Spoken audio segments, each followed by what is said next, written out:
In today's lesson, we will learn that many who strive to enter God's kingdom will be surprised by who will enter it first. Our daily Bible verses offers a specific entry point to the way of life.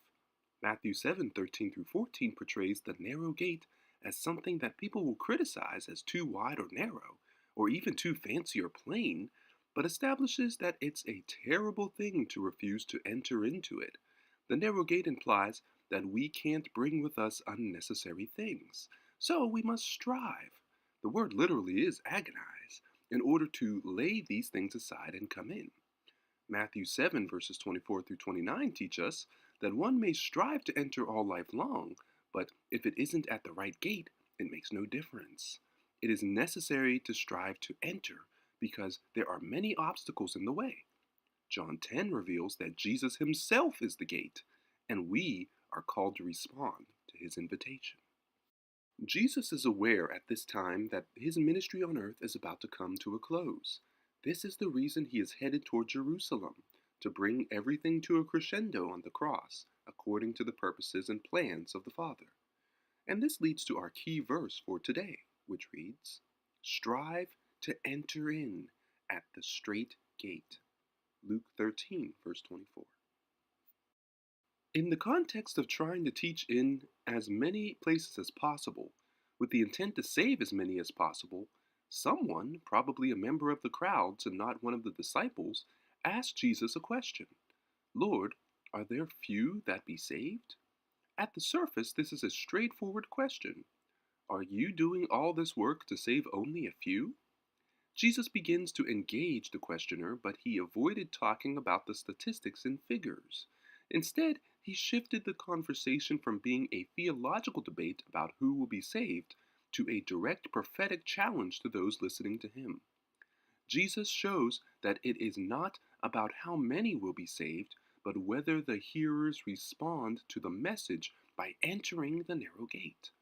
The numbers are not limited, the time is. Jesus admonished his audience to strive to enter through the narrow door. Table fellowship is a central theme in the Gospel of Luke. Here, Luke echoes the prophet Isaiah's imagery of the heavenly banquet God hosts for the peoples of all nations in Isaiah 25. Those who stand outside will claim to have had table fellowship with Jesus and heard him teach. In Matthew 7, those who stand on the outside will claim to have prophesied and exorcised demons in the Lord's name. In both instances, Jesus will claim ignorance of them. "I never knew you. I know you not whence ye are," and send them away as evil doers. Having been denied entry into the kingdom, those outside will wail and gnash their teeth in sorrow and rage. Sorrow because of the missed opportunity. They could be inside the house if they had responded to the invitation before the door was shut. Rage because now the master, whom they believed knew them, has declared he does not know them or where they come from, even though they say they saw him teaching in their streets. Even more, when they look inside, they see the heroes of the faith. Here Luke uses the phrase, "eat in the kingdom of God," to describe a future heavenly banquet. Thus, those left outside who ate and drank in the presence of Jesus on earth only see the real banquet of the kingdom from a distance.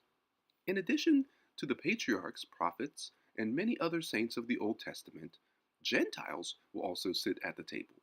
Those who are locked outside will see many people from all over the earth enjoy the banquet, and this will make their sorrow and anger even worse. Here lies the climax of the conversation. Jesus says to his listeners, "There are last which shall be first, and there are first which shall be last."